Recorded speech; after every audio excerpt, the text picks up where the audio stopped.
Okay, mga kamekanik, ito, magtuturo naman tayo, mag-tutorial mechanic tayo, lalo na yung mga nag-aaral pa ng mekaniko, yung mga automotive, yung nag-uumpisa pa lang gustong mag-mekaniko.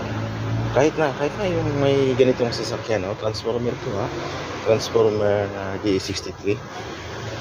Ituturo ko sa inyo anong ibig sabihin ng PMS. Maraming vlogger na yun, nagtuturo na anong PMS. Ito, madagdagan yung kaalaman nyo dito.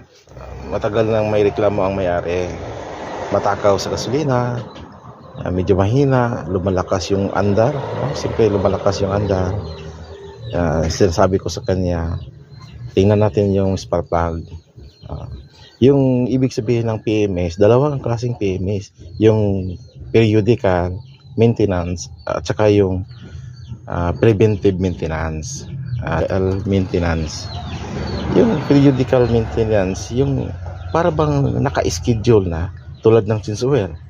Ayan, change oil.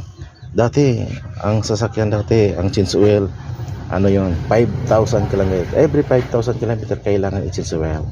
Ngayon, lumampas ka ng 6,000. Yung ginagamit mo na yung oil, yung pang 5,000 lang, hindi yung polysynthetic. Ayun, yun ang hindi mo na yung periodical. Yun ang periodical. Kailangan 5,000 change oil ka na. Ito, yung maintenance, preventive maintenance, tulad ng spark plug, hindi matatawag yan na periodical. Yun lang, pag once may problema, kahit yung sasakyan na hindi pa nakaabot ng 10,000, 20,000 km, ayun, may problema. Yun ang preventive maintenance. Kailangan palitan na yung spark plug.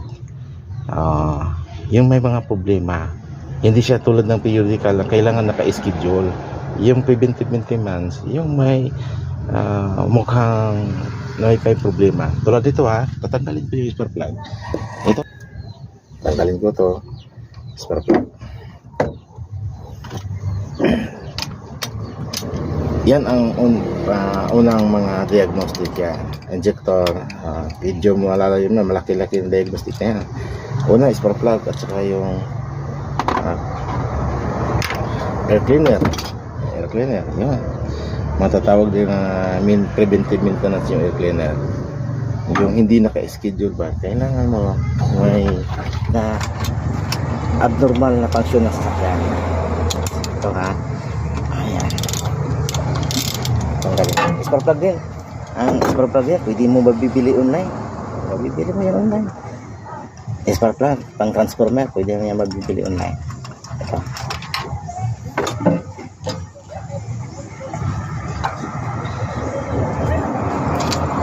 Ito, ayun. Ipapakita ko sa video. Ito, ayun. Ito, ituturo ko sa screw, Ito. Ito. Ayan, Kita nyo yung parang kinakalawang na yung ayun, sa yung may puti, yung electrode, tatawag na ito, electrode. Ayan. Kailangan na ito napalitan. Ito ang dahilan. Hindi masyadong mahatak. Kailangan to napalitan. Yan, yung gap din yung gap yun, yan pala, kaya pala. Ayan, sunog man to ng electrode, sunog. Hindi na masyadong umaapoy. Yan, dito online. Online, kita ka na online. Ngayon, sa din, tingnan din natin yung air cleaner element. Tingnan to air cleaner element, Palitan na to, tatlo. Pang transformer. Mamaya mag-video ko ulit pang madali naman to mag-install nito. Okay, mga kamekanik, pwede to kahit sa probinsya kayo mayroon kayong transformer, pwede kayo na maggawa. Do it yourself na, pwede na. Mayroon lang kayong tools. Gaya ng sinasabi ko, yung pahigpit, pakanan, yun ang gitawag na clockwise. Tingnan nyo lang yung relo. Ngayon, pag patanggal kayo, siyempre counterclockwise. Pakaluwag yan, pakaliwa.